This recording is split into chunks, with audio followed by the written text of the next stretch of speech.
So రీసెంట్గా UPSC age limit మీద ఇప్పుడు రీసెంట్గా చర్చ అయితే జరుగుతూ ఉంది. చర్చ జరగడానికి కారణం కూడా ఏంటి అంటే, ఒక 15 మంది UPSC aspirants chief justice of India Sanjiv ఖన్నాకి లేఖ అయితే రాశారు, 15 మంది వరకు.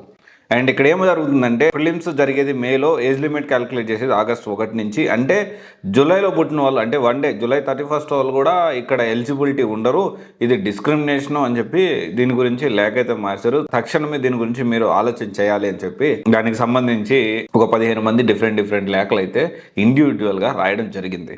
అయితే ఇక్కడ మనం అర్థం చేసుకోవాల్సిన విషయం ఏంటి అంటే, అసలు జనరల్గా అసలు ఏజ్ లిమిట్ గురించి మనం మాట్లాడుకుంటే 21 to 32 జనరల్ కేటగిరీ చూసుకుంటే, తర్వాత ఓబీసీ చూసుకుంటే 3 years ఎక్స్టెన్షన్, అంటే 3 years వరకు వీళ్ళకి సడలింపు అయితే ఉంది. 3 years ఎక్స్ట్రా అయినా వీళ్ళు రాసుకోవచ్చు, అంటే 35. అండ్ ఎస్సీ ఎస్టీ వాళ్ళైతే 38 వరకు రాసుకోవచ్చు. నెంబర్ ఆఫ్ అటెంప్ట్స్ కూడా ఓపెన్ కేటగిరీ జనరల్ లో చూసుకుంటే 6 ఉంది, అండ్ ఈడబ్ల్యూఎస్సీ కూడా 6 ఉంది. ఓబీసీ పీడబ్ల్యూడీకి 9 అటెంప్ట్స్ ఉన్నాయి. ఎస్సీ ఎస్టీకి అన్లిమిటెడ్ అటెంప్ట్స్ అయితే ఉన్నాయి. And nationality obviously citizen of India ఉండాలి.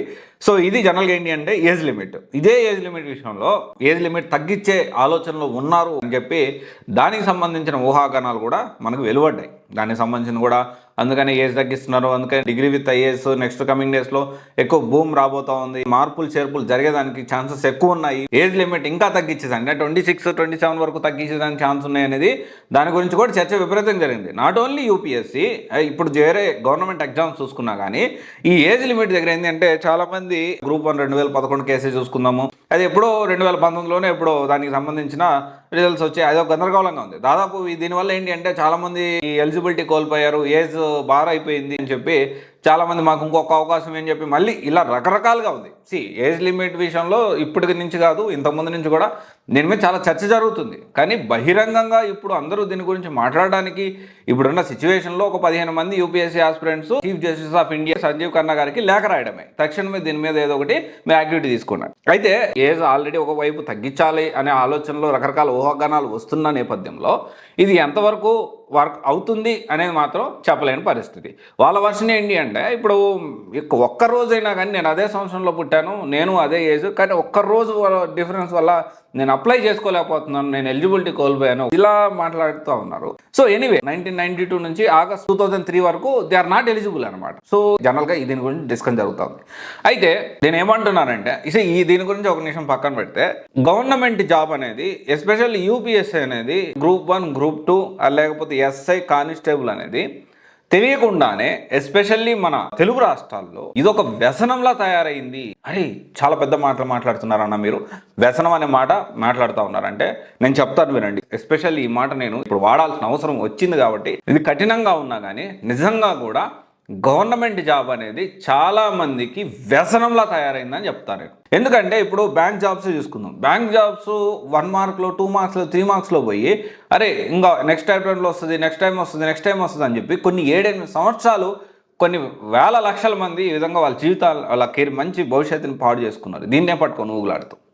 అండ్ యూపీఎస్సీలో కూడా, ఇప్పుడు యూపీఎస్సీలో మనం చూసుకుంటే ప్రిలిమ్స్ క్లియర్ కాలేదు, నెక్స్ట్ టైం కొన్ని మార్క్స్ పోయింది, నెక్స్ట్ టైం ఎలాగైనా క్లియర్ చేస్తా. నెక్స్ట్ టైం యూపీఎస్సీ క్లియర్ చేసిన తర్వాత మెయిన్స్లో పోయింది. సో ఇక్కడ నేను ఏం చెప్పదలుచుకున్నానంటే, ఒక సర్టెన్ టైం లిమిట్ పెట్టుకోండి.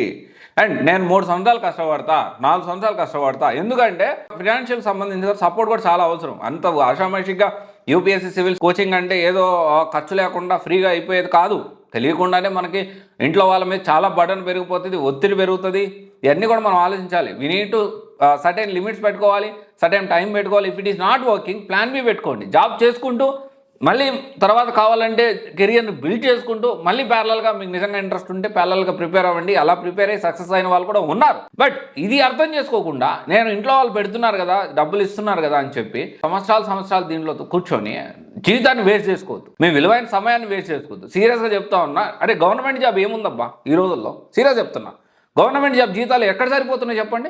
తీసుకెళ్ళి ఎక్కడో పల్లెటూరులో వేస్తారు, కొన్ని చిన్న జాబ్ లేదు, గ్రూప్ 2 లేకపోతే ఎస్ఐ కానిస్టేబుల్ లేదు, ఎక్కడ వేస్తారు, లేకపోతే టౌన్స్లో ఉంటుంది, లేకపోతే ఎక్కడ డిస్ట్రిక్ట్స్లో ఉంటుంది. ఇప్పుడున్న సిచ్యువేషన్లో ఈ జీతాలు సరిపోక ఎక్స్పెన్సెస్ చాలా పెరిగిపోయినాయి. జీతాలు సరిపోక నానా ఇబ్బందులు పడుతున్నారు గవర్నమెంట్ ఉద్యోగస్తులు. ఇదైతే నిజం. అండ్ అంటే నేను ఇక్కడ ఏంటి అంటే, నేను ఇప్పుడు గవర్నమెంట్ జాబ్ ప్రిపేర్ అయ్యే వాళ్ళని, యూపీఎస్సీ ప్రిపేర్ అయ్యే వాళ్ళని డిమోటివేట్ చేయాలని కాదు. నిజాలు తెలుసుకోండి, రియాలిటీ తెలుసుకోండి, ప్లాన్ బి పెట్టుకోండి. ఎక్కువ ఫినాన్షియల్గా మీకు వెల్ సెటిల్, మీకు ఏం ప్రాబ్లం లేదు, ఫినాన్షియల్గా అసలు ఎలాంటి ఇబ్బంది లేదు అంటే 100% మీరు ముందుకు తీసుకెళ్ళచ్చు. మీ ఫ్యామిలీ బిజినెస్ ఉంది, ఇంకోటి ఉంది, ప్లాన్ బి మీకు ఉంది అనుకుంటే 100% మీరు 2 సంవత్సరాలను ప్రిపేర్ అవ్వండి. కానీ ప్లాన్ బి లేకుండా, ఈ పాయింట్ మీరు అర్థం చేసుకోవాలి, ప్లాన్ బి లేకుండా ఎక్కువ సంవత్సరాలు యూపీఎస్సీలో గడపడం అనేది మాత్రం చాలా అమాయకత్వం అవుతుంది. మీరు తీసుకునే బిగ్గెస్ట్ బ్లండర్ అవుతుంది, గుర్తుపెట్టుకోండి. బ్లండర్ చాలా పెద్ద తప్పు అవుతుంది. సో గుర్తుపెట్టుకోండి, అలాంటి తప్పులు మీరు చేయొద్దు. ఇది అర్థం చేసుకోండి. నేను ఎక్స్ప్లెయిన్ చేయడానికి ట్రై చేస్తున్నాను.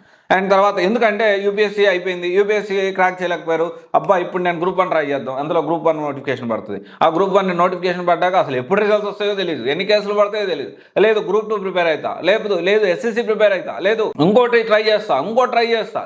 ఇక్కడ ఓవరాల్గా నేను ఏం చెప్పదలుచుకున్నానంటే, ఇక్కడ యూపీఎస్సీ ఏజ్ లిమిట్, ఇప్పుడు ఏజ్ లిమిట్ సంవత్సరం పెంచండి, 2 సంవత్సరాలు పెంచండి, ఇలా అడుగుతూ ఉంటారు. సో ఇక్కడ ఆల్రెడీ యూపీఎస్సీ ఇంతకుముందు కూడా మనం దీని గురించి డిస్కస్ చేశాము. అంటే యూపీఎస్సీకి సంబంధించి ఏజ్ లిమిట్ తగ్గించేదానికి ఛాన్సెస్ ఉన్నాయి, ఇదంతా కూడా అన్నట్లు మాట్లాడుతూ ఉన్నారు. సో ఇవన్నీ కూడా అంటే మనం కూడా ఆలోచనలో పెట్టుకోవాలి. యూపీఎస్సీ ప్రిపేర్ అయ్యే ప్రతి ఒక్క స్టూడెంట్, గవర్నమెంట్ జాబ్ ప్రిపేర్ అయ్యే ప్రతి ఒక్క స్టూడెంట్ ఆలోచించాల్సిన విషయం ఏంటి అంటే, మనకి ప్లాన్ బి ఉండాలి.